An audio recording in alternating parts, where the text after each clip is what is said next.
வணக்கம்.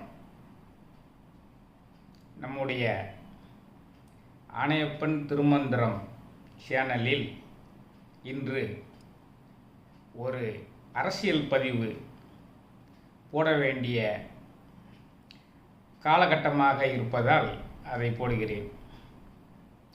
இன்று அரசியல் பண்ணுபவர்கள், அரசியல் கட்சி ஆரம்பிப்பவர்கள் யாராக இருந்தாலும், எந்த கட்சியை சார்ந்தவர்களாக இருந்தாலும், அவர்கள் அண்ணாவையும் பேரறிஞர் அண்ணாவையும் பொன்மனச்செம்மல் எம்ஜிஆரையும் தங்களுக்கு துணைக்கு அழைக்காமல் தங்களுடைய அரசியல் பணியை தொடங்க முடியவில்லை. அந்த அளவு ஒரு தாக்கத்தை இருவரும் ஏற்படுத்தியிருக்கிறார்கள். அந்த இருவரும் தலைவர்கள் மறைந்து 4-5 தசாப்தங்களுக்கு மேல் ஆனாலும் இன்னமும் அவர்களுடைய பெயர்களையெல்லாம், அவர்களுடைய தொண்டுகளையெல்லாம் நாம் நினைவு கூர்ந்து பேசியும் பெருமைகளை புகழ்ந்தும் மக்களிடம் எடுத்து கொண்டு சென்றால்தான் தங்களுக்கு ஆதரவை திரட்ட வேண்டும் என்ற நிலை உள்ளது. அது ஏன்? பேரறிஞர் அண்ணாவும் எம்ஜிஆரும், பொன்மனச்செம்மல் எம்ஜிஆரும் இன்றைய தலைமுறை தலைவர்களும் என்பதுதான் தலைப்பு. பேரறிஞர் அண்ணாவும் பொன்மனச்செம்மல் எம்ஜிஆரும் இன்றைய தலைமுறை தலைவர்களும் என்பதுதான் நாம் சிந்திக்கப் போகிற தலைப்பு. பேரறிஞர் அண்ணா, பொன்மனச்செம்மல் எம்ஜிஆர் இவர்கள் இருவருக்குமான ஒரு தொடர்பு மிகவும் அலாதியானது, அற்புதமானது. அதனால்தான் அண்ணாவின் வழித்தோன்றல்களில் பெரும்பான்மையானவர்கள் எம்ஜிஆரை பின்பற்றத் தொடங்கினார்கள். அது எப்படி? எம்ஜிஆர் கிட்டத்தட்ட 20 ஆண்டுகளுக்கும் மேலாக அண்ணாவினுடைய பெருமைகளையும் கொள்கைகளையும் மேடைகளிலும் தன்னுடைய திரைப்படங்களிலும் சொல்லி வந்தும் பின்பற்றி வந்தும் இருந்தார். அதான் முக்கியம். அண்ணாவினுடைய அறிமுகம் அவருக்கு ஏற்பட்டதிலிருந்து 72 அவர் தனி கட்சி ஆரம்பிக்கும் வரைக்கும் அவர் சார்ந்த கட்சியிலேயே இருந்து கொண்டு கட்சி மேடைகளிலும் தன்னுடைய திரைப்படங்களிலும் அண்ணாவினுடைய கொள்கைகளையும் பெருமைகளையும் மக்களிடம் கொண்டு செல்லுமாறு பணியாற்றியவர். ஒரு முறை அண்ணா அவர்கள் பேருந்தில், மகிழ்வுந்தில், காரில் சென்று கொண்டிருக்கும் பொழுது கார் பழுதாகி சாலை ஓரம் நின்று கொண்டிருக்கிறது. அப்பொழுது அண்ணாவும் பிற தலைவர்களும் அங்கு அந்த காரில் இருக்கிறார்கள். காருக்கு பழுது பார்க்கும் பணி நடந்து கொண்டிருக்கிறது. வயலில் வேலை செய்து கொண்டிருக்கிறவர்கள் எல்லாரும் அந்த காரில் உள்ள கருப்பு சிவப்பு கொடியை பார்த்து ஓடோடி வருகிறார்கள், வணக்கம் வைக்கிறார்கள் அண்ணாவுக்கு. அண்ணாவிடம் கேட்கிறார்கள், ஐயா நீங்கள் எம்ஜிஆர் கட்சியா ஐயா அப்படின்னு கேட்குறாங்க. பாருங்க, அந்த கட்சியை ஆரம்பித்தவரே பேரறிஞர் பெருந்தகை அண்ணா தான். ஆனால் அவர்கள் கேட்பது, ஐயா நீங்கள் எம்ஜிஆர் கட்சியா அப்படின்னு கேட்கவும் பக்கத்தில் உள்ளவங்க சொல்ல ஆரம்பிக்கும் போது அண்ணா அவங்கள நிப்பாட்டி, ஆமாம் நாங்கள் எல்லாரும் எம்ஜிஆர் கட்சி தான் அப்படின்னு சொல்லக்கூடிய அளவுக்கு மக்கள் திலகம் எம்ஜிஆர் அவர்கள் மக்களிடம் அவர் சார்ந்திருந்த கட்சியினுடைய கொள்கைகளையும் அண்ணாவினுடைய பெருமைகளையும் கொள்கைகளையும் கொண்டு சென்று சேர்த்தவர். அதுதான் இங்கே பார்க்கப்பட வேண்டியது. அண்ணாவிற்கு எல்லாமாக இருந்தார். அதான் அண்ணா ஒரு முறை சொல்லும் பொழுது, மரத்தில் ஒரு பழம் நன்றாக பழுத்து தொங்கிக் கொண்டிருக்கின்றது, யாருடைய மடியில் விழுமோ என்று எல்லோரும் பார்த்து கொண்டிருந்தார்கள். நல்ல வேளையாக அது என்னுடைய மடியில் விழுந்தது, நான் எடுத்து பத்திரமாக வைத்துக்கொண்டேன். அதுதான் இதயக்கனி எம்ஜிஆர் என்று குறிப்பிடுகிறார். ஆக இந்த இருவரும் தலைவர்களுக்கும் இடையே உள்ள தொடர்பு இத்தகைய வலிமையானது. அண்ணா எம்ஜிஆரை நேசித்தது போல் வேற யாரும் நேசித்திருக்க முடியாது. எம்ஜிஆர் அண்ணாவை நேசித்தது போல் யாரும் நேசித்திருக்க முடியாது. தன்னுடைய படங்களிலெல்லாம் அண்ணாவை போற்றி புகழ்ந்து பாடி மக்களிடம் அண்ணா யார் என்பதை ஆழமாக பதிய வைத்தவர் அல்லவா எம்ஜிஆர். அதான் நீங்க பார்க்கணும். இதய தெய்வம் நமது அண்ணா தோன்றினார், அவர் என்று வாழும் கொள்கை தீபம் ஏற்றினார், அந்த ஒளி காணலாம், சொன்ன வழி போகலாம், நாளை வரலாறு நமக்காக உருவாகலாம், ஒன்றே குலம் என்று பாடுவோம், ஒருவனே தேவன் என்று போற்றுவோம். அண்ணா தன்னுடைய கட்சியினுடைய கொள்கையாக ஒன்றே குலமும் ஒருவனே தேவனும் என்பதை அறிவித்தார். அதை எப்படி கொண்டு சேர்த்திருக்கிறார் என்று பாருங்கள்.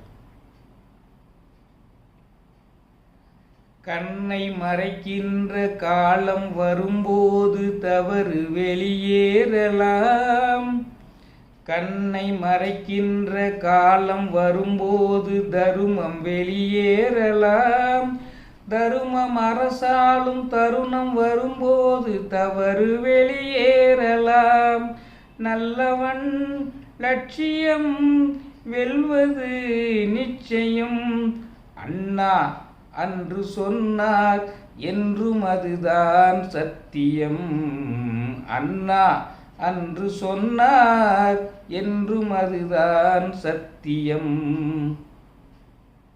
நல்லவன் லட்சியம் என்னைக்குமே வெல்லும். கண்ணை மறைக்கின்ற காலம் வரும் பொழுது தர்மம் வெளியேறும், தர்மம் அரசாலும் தருணம் வரும் பொழுது தவறு வெளியேறும், நல்லவன் லட்சியம் வெல்வது நிச்சயம். இதைத்தான் அண்ணா அன்னைக்கே சொல்லியிருக்காரு அப்படின்னு சொல்றார். இப்போ இதெல்லாம் உதாரணம் தான். அண்ணாவினுடைய கொள்கைகளையும் பெருமைகளையும் எப்படியெல்லாம் கொண்டு போய் சேர்த்திருக்கிறார் என்பதற்கு தான் இதெல்லாம் பாட்டு. இதே மாதிரி தொடர்ந்து 20 வருஷம் 30 வருஷம் அந்த இருவரும் தலைவர்களுடைய பெருமைகளையும் புகழையும் எடுத்துக்கொண்டு சென்றால்தான் நீங்கள் அவர்களுடைய வழித்தோன்றல்களாக உங்களை மக்கள் ஏற்றுக்கொள்வார்கள். யாராக இருந்தாலும் சரி. உழைக்கும் தோழர்களே ஒன்று சேருங்கள், உலகம் நமது என்று சிந்து பாடுங்கள், மேடு பள்ளம் இல்லாத சமுதாயம் காண என்ன வழி என்று எண்ணி பாருங்கள், அண்ணா சொன்ன வழி கண்டு நன்மை தேடுங்கள். அண்ணாவினுடைய கொள்கை தான் என்னுடைய கொள்கை என்றுதான் கட்சி ஆரம்பித்தார். எல்லோரும் உங்களுடைய கட்சியினுடைய கொள்கை என்ன என்று அவர் கட்சி ஆரம்பிக்கும் பொழுது கேட்கும் பொழுது அண்ணாவினுடைய கொள்கைகள் தான் என் கொள்கைகள், சமத்துவம் சகோதரத்துவம் ஒன்றே குலம் ஒருவனே தேவன் என்பதை கடைபிடித்து வாழ்ந்தார். அவர் சும்மா பெயரளவுக்கு அண்ணா என்று சொல்லிக் கொண்டிருக்கவில்லை என்பதற்காக இதைதான் சொல்ல வேண்டியிருக்கிறது. சமத்துவம் சகோதரத்துவம், எல்லோருக்கும் எல்லாம், எல்லோரையும் சமமாக பாவிப்பது. இப்போ அவர் இல்லத்தில் இருக்கும் பொழுது அவருக்கு என்ன உணவு தயாரிக்கப்படுகிறதோ அது அவர் இல்லத்தில் பணியாற்றக்கூடிய கடைநிலை ஊழியர் வரைக்கும் அதே உணவு தான். அதான் சமத்துவம் சகோதரத்துவங்கிறது. திரைப்படங்களில் அவர் வெளியூரில் படப்பிடிப்பில் இருக்கும் பொழுது அவருக்கு என்ன சாப்பாடு வருகிறதோ அதை தான் அனைவருக்கும் வருகிறதா என்பதை உற்று கவனித்து பார்த்து கொண்டிருப்பார். அதனால தான் அவர் மக்கள் திலகம். யாரேனும் ஒருவர் உணவில் வேறுபாடு காண்பித்தால் இனிமேல் இந்த படப்பிடிப்பு முடியும் வரை உணவுக்கான செலவு முழுவதும் நான் பார்த்துக்கொள்கிறேன் என்று என்னுடைய கணக்கில் எழுதி கொள்ளுங்கள், எனக்கு உள்ளதே மாதிரியே எல்லோருக்கும் போடுங்கள் என்று சொல்வார். சமத்துவம் சகோதரத்துவம் அதை பின்பற்றி காண்பித்தார். படங்களில் சொன்னதைப் போலவே வள்ளல் தன்மையுடையவராக வாழ்ந்து காண்பித்தார்.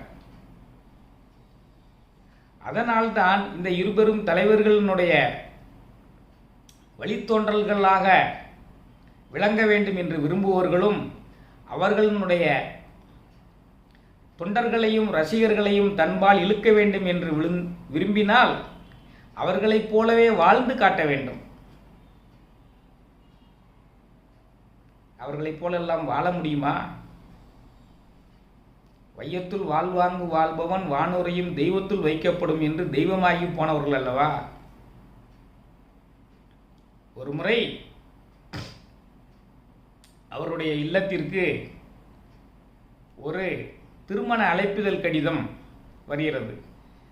தினந்தோறும் வரக்கூடிய கடிதங்களை எல்லாம் அவர் பார்ப்பதற்காக பொன்மனச்செம்மல் எம்ஜிஆரிடம் வைப்பார்கள். எந்த கடிதத்தையும் விட்டுவிடக்கூடாது என்பதுதான் அவருடைய கட்டளை. அதில் ஒரு திருமண அழைப்பிதழை பார்க்கிறார். திருமண அழைப்பிதழ் இன்னாருக்கு இன்னார் திருமணம் அப்படின்னு போட்டிருக்கிறது. இவருக்கு யார் என்று தெரியவில்லை. திருமண அழைப்பிதழ் வந்திருக்கிறதே என்று இந்த திருமண அழைப்பிதழ் எங்கிருந்து வந்திருக்கிறது என்பதை விசாரிக்குமாறு சொல்கிறார்கள். அலுவலர்கள் எல்லாம் விசாரித்து வந்து சொல்லும் பொழுது, நீங்கள் கோட்டைக்கு செல்லும் பொழுது ஒரு சின்ன பெட்டி கடை இருக்கிறது, அதில் ஒருவர் இருக்கிறார், உங்களுடைய கார் கடந்து செல்லும் பொழுதுதான் அவர் எழுந்து வணக்கம் வைப்பார் என்று சொன்னவுடன் இவருக்கு ஞாபகம் வந்து விடுகிறது. ஆகா, தினந்தோறும் நாம் செல்லும் பொழுது நாம் காரில் இருக்கிறோமா இல்லையா என்பதை அறிய முடியாவிட்டாலும் எழுந்து வணக்கம் வைத்துக் கொண்டிருக்கிறாரே, அந்த அற்புதமான மனிதன் தொண்டனுக்காக வீட்டிலா கல்யாணம் என்று மனதில் வைத்துக் கொள்கிறார். அந்த கல்யாண பத்திரிகையை பார்த்த பின்னர் மறுநாளும் அதே மாதிரி அவர் கோட்டைக்கு செல்லும் பொழுது அவர் எழுந்து வணக்கம் வைக்கிறார். இவர் பார்க்க முடிகிறது, அவர் பார்க்க முடியவில்லை. ஆனாலும் உள்ளே எம்ஜிஆர் இருக்கிறாரா இல்லையா என்பதை தெரியாமல் அவருடைய காருக்கே வணக்கம் வைத்துக் கொண்டிருக்கிறார். அதை தலைவர் கவனித்து விட்டார். இத்தகைய அற்புதமான தொண்டர்கள் இருக்கும் பொழுது நாம் அவர்களை மதிக்காமல் இருக்க முடியுமா என்று அந்த நாளை குறித்து வைத்துக் கொள்கிறார். அவர் திருமணத்திற்கு எம்ஜிஆர் வருவார் என்று எதிர்பார்க்கவில்லை. மிகவும் எளிமையான இடத்தில் எளிமையான திருமணம். அதே நேரத்தில் ஒரு அமைச்சர் வீட்டிலும் திருமணம் நடக்க இருக்கிறது. ஒரே நேரம் எம்ஜிஆர் திருமணத்துக்கு புறப்படுகிறார் என்று பரபரப்பாகிறது. உடனே எல்லோரும் நினைத்து கொண்டார்கள், அமைச்சர் வீட்டு கல்யாணத்துக்கு தான் போகிறார் என்று நினைத்து அங்கு தடபுடலாக வரவேற்பு ஏற்பாடுகள் நடக்கின்றன. இவர் காரை நேரடியாக இந்த திருமணம் ஏழை எளிய இந்த தொண்டரனுடைய வீட்டு திருமணத்திற்கு விடுமாறு சொல்கிறார். அங்கு போய் மணமக்களை வாழ்த்திவிட்டு அவர்களே நினைக்க முடியாத அளவுக்கு திருமண பரிசையும் வழங்கிவிட்டு அவர்களை மகிழ்வித்துவிட்டு பின்னர் அமைச்சர் வீட்டு திருமணத்திற்கு வருகிறார். அதனால்தான் இவரை பொன்மனச்செம்மல் என்கிறோம். ஆக அவரை போல சமத்துவம் சகோதரத்துவமாக நாம் வாழ்ந்து காட்டினால்தான் அவருடைய ரசிகர்களும் தொண்டர்களையும் தங்கள்பால் மற்ற கட்சிகள் ஈர்க்க முடியும். ஏன்னா ஆயிரக்கணக்கான பேர் வருவார்கள் போவார்கள். எத்தனை காலம் மனிதன் வாழ்ந்தான் என்பது கேள்வி இல்லை, அவன் எப்படி வாழ்ந்தான் என்பதை நினைத்தால் வாழ்க்கையில் தோல்வி இல்லை, வாழ்க்கையில் தோல்வி இல்லை.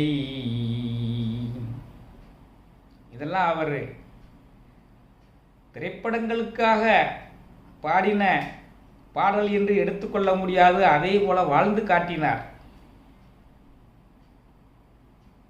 மாடா உழைத்தவன் வாழ்க்கையிலே பசி வந்திட காரணம் என்ன மச்சான், அவன் தேடிய செல்வங்கள் வேறு இடத்தினில் சேர்வதனால் வரும் காலமடி, பஞ்ச பரம்பரை வாழ்வதற்கு இனி பண்ண வேண்டியது என்ன மச்சான், கஞ்சி கஞ்சி என்றால் பானை நிறையாது, சிந்தித்து முன்னேற வேண்டுமடி. எப்போ நாடோடி மன்னனில் எழுதின பாட்டு, பட்டுக்கோட்டை கல்யாண சுந்தரம் தானே எழுதியிருக்காரு அப்படின்னு நீங்கள் சொல்லலாம். சொன்னதனுடைய கருத்தாக்கம் இவருடைய கருத்துக்களுக்கு அவர்கள் வார்த்தைகளை போட்டார்கள் கவிஞர்கள். பசி பசின்னு சொல்லி கொண்டிருந்தால் முடியாது, கஞ்சி வராது, சிந்தித்து எல்லோருக்கும் உணவு கிடைப்பதற்காக நாம் போராட வேண்டும் என்று சத்துணவு திட்டத்தை ஆரம்பித்தார். பசியினால் யாரும் பள்ளி படிப்பை விட்டுவிடக்கூடாது என்பதற்காக, பசிக்காக வேலைக்கு போய் பள்ளியை பிள்ளைகள் துறக்கக்கூடாது என்பதற்காக இதை ஆரம்பித்தார், செய்து காட்டினார். அது இன்று உலக அளவிலும் விரிவுபடுத்தப்பட்டு, காலை உணவு இன்று விரிவுபடுத்தப்பட்டு எல்லோராலும் ஏற்றுக்கொள்ளப்பட்டு உலகம் முழுவதும் பின்பற்றப்பட்டு வருகிறது அல்லவா? எத்தகைய தீர்க்கதரிசி! சமத்துவம் சகோதரத்துவம் என்ற சிந்தனையோடு தான் வாழ்ந்து வந்தார். அப்போ அவரை பின்பற்ற வேண்டும் என்று நினைப்பவர்கள் இதே மாதிரி வாழ வேண்டும். அவர் 20 வருடம் அண்ணாவினுடைய பெருமைகளையும் புகழையெல்லாம் திரைப்படங்களிலும் மேடைகளிலும் பாடி வந்தார். அவருடைய பெயரிலேயே கட்சி ஆரம்பித்தார். கட்சி ஆரம்பித்து ஆட்சியை பின்பற்றின அந்த 10 ஆண்டுகளிலும் அவர் சமத்துவம் சகோதரத்துவம் ஒன்றே குலம் ஒருவனே தேவன் என்ற கொள்கைகளை தீவிரமாக பின்பற்றி வந்தார். அப்போ எம்ஜிஆரை பின்பற்ற வேண்டும் நினைப்பவர்கள் என்ன செய்ய வேண்டும்? எம்ஜிஆருடைய இந்த வள்ளல் தன்மையை பின்பற்ற வேண்டும், சமத்துவம் சகோதரத்தை பின்பற்ற வேண்டும்.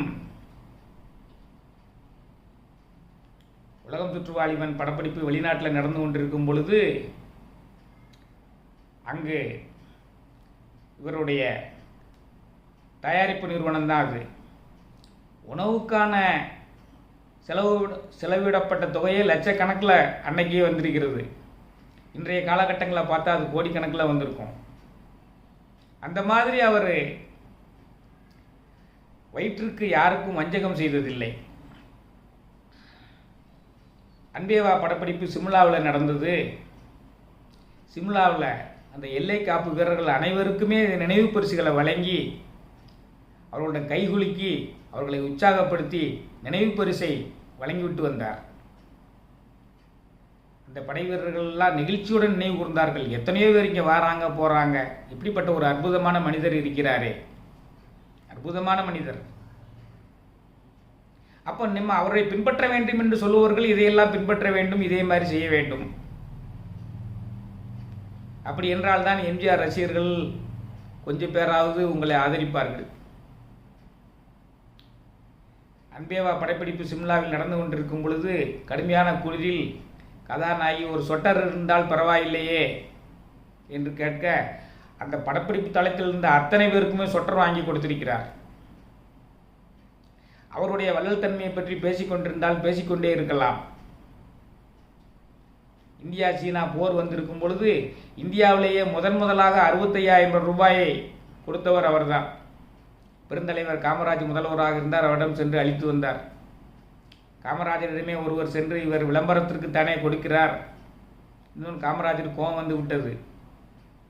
அந்த மனசு உனக்கு இருக்கா, சொல்றத குற்றம் சொல்றியே அப்படி என்று கோபித்து கொண்டார் அந்த பேட்டி என்ற நிருபரிடம். அதே மாதிரி தேசப்பற்றில் அவர் தலையாயவர் என்பதற்கு இது உதாரணம். எல்லோரிடமும் பேரன்பு கொண்டவர். அவருடைய தொண்டர்களும் அவருடைய 2ஆம் கட்ட தலைவர்களும் எதிர்க்கட்சியை சார்ந்தவர்களை மரியாதையாக அழைக்க வேண்டும் என்பதில் உறுதியாக இருந்தவர். யாரேனும் எதிர்க்கட்சி தலைவர்களை மரியாதை குறைவாக பேசினால் அவர் சினம் கொண்டு அவர்களை தண்டித்து விடுவார். இத்தகைய அற்புதமான குணங்கள் எல்லாம் நிறைய பெற்றவர். அதையெல்லாம் இளைய தலைமுறை தலைவர்களும் தொண்டர்களும் தங்களுடைய கொள்கைகளாக ஏற்றுக்கொண்டு பின்பற்றி நடந்தால்தான் எம்ஜிஆரையும் அண்ணாவையும் பயன்படுத்துவதற்குரிய தகுதியை பெற்றவர்களாக ஆகிவிடுவார்கள். சமத்துவம் சகோதரத்துவம் ஒன்றே குலம் ஒருவனே தேவன், மாற்றான் தோட்டத்து மல்லிகைக்கும் மனம் உண்டு என்ற கொள்கை, இதெல்லாம் அண்ணாவினுடைய கொள்கைகளைத்தான் அவர் பின்பற்றி வாழ்ந்தார். அதைத்தான் அண்ணாயிசம் என்று அவர் அழைத்து கொண்டார். அதைத்தான் இறுதி வரை தன்னுடைய கட்சியிலும் செயல்படுத்துமாறு செய்தார். அதே மாதிரி தொண்டுள்ளம் கொண்டு வள்ளல்தன்மை கொண்டு இருக்கக்கூடியவர்களை மட்டும்தான் எம்ஜிஆர் ரசிகர்களும் எம்ஜிஆர் தொண்டர்களும் திரும்பி பார்ப்பார்கள். எம்ஜிஆர் ரசிகர்களுக்குன்னே ஒரு சிறப்பு இருக்குது. எல்லா படங்களையும் பார்ப்பாங்க, ஆனால் அவர்கள் எம்ஜிஆருடைய ரசிகர்களாகத்தான் இருப்பார்கள். தீவிரமான எம்ஜிஆர் ரசிகர் ஒருவர் இருக்கிறார். உலகம் சுற்று வாலிபனை 324 தடவை பார்த்திருக்கிறார். 324 தடவை பார்த்திருக்கிறார் உலகம் சுற்று வாலிபன் படத்தை. அந்த படத்தினுடைய டிக்கெட்டை ஃப்ரேம் போட்டு வைத்திருக்கிறார். நண்பர் ஆழ்வார் திருநகரி ராஜப்பா அவர்கள் அனைவருக்கும் தெரிந்திருக்கும். எம்ஜிஆரை பற்றி அனைத்தும் தெரிந்தவர். அவருடைய பூஜை அறையிலேயே எம்ஜிஆர் படத்தை வைத்திருக்கிறார். ஏனென்றால் மனிதன் என்பவன் தெய்வமாகலாம், வாரி வாரி வழங்கும் பொழுது வள்ளலாகலாம் என்று சொல்கிறார்கள் அல்லவா? பூமியில் நேராக வாழ்பவர் எல்லோரும் சாமிக்கு நிகர் இல்லையா? பிறர் தேவை அறிந்து கொண்டு வாரி கொடுப்பவர்கள் தெய்வத்தின் பிள்ளை இல்லையா? உன்னை அறிந்தால் நீ உன்னை அறிந்தால் உலகத்தில் போராடலாம். உயர்ந்தாலும் தாழ்ந்தாலும் தலை வணங்காமல் நீ வாழலாம். ஆக எல்லோராலும் எம்ஜிஆர் ஆக முடியாது. ஒரே ஒரு சந்திரன், ஒரே ஒரு சூரியன், அதே போல ஒரே ஒரு எம்ஜிஆர் தான். எம்ஜிஆரினுடைய வழியில் செல்ல வேண்டும் என்று விரும்புபவர்கள் இத்தகைய அவருடைய பெருமைகளையும் குணங்களையும் பன்னெடுங்காலம் பேசியும் புகழ்ந்தும் நடித்தும் வந்த பிறகுதான் அவருடைய தொண்டர்கள் அவர் வசம் ஆவார்கள் என்பதை உணர வேண்டும் என்பதற்காக இந்த பதிவு, வேறொன்றுமில்லை. எம்ஜிஆரை போல் வாழ்ந்து காட்ட வேண்டும், எம்ஜிஆரை போல் வல்லன்மை உடையவராக இருக்க வேண்டும், எம்ஜிஆரை போல் சமத்துவம் உடையவராக இருக்க வேண்டும், எம்ஜிஆரை போல் சகோதரத்துவம் உள்ளவராக இருக்க வேண்டும், எம்ஜிஆரை போல் ஏழை எளியவர்களிடம் பண்பும் பாசம் உள்ளவர்களாக இருக்க வேண்டும். அப்படி இருக்கக்கூடியவர்கள் எல்லாம் தான் எம்ஜிஆரினுடைய தொண்டர்களை கவர முடியும் என்று சொல்லி இந்த உரையை நிறைவு செய்து கொள்கிறேன். இன்றைய தலைமுறை தலைவர்களும் பேரறிஞர் அண்ணாவும் பொன்மனச்செம்மல் எம்ஜிஆரும் என்ற இந்த தலைப்பில் சொன்ன இந்த கருத்துக்கள் உங்களுக்கெல்லாம் பிடித்திருக்கும் என்று நினைக்கிறேன். பிடித்திருக்கக்கூடியவர்கள் மற்றவர்களுக்கும் பகிருங்கள் என்று சொல்லி இந்த உரையை நிறைவு செய்கிறேன். நன்றி, வணக்கம்.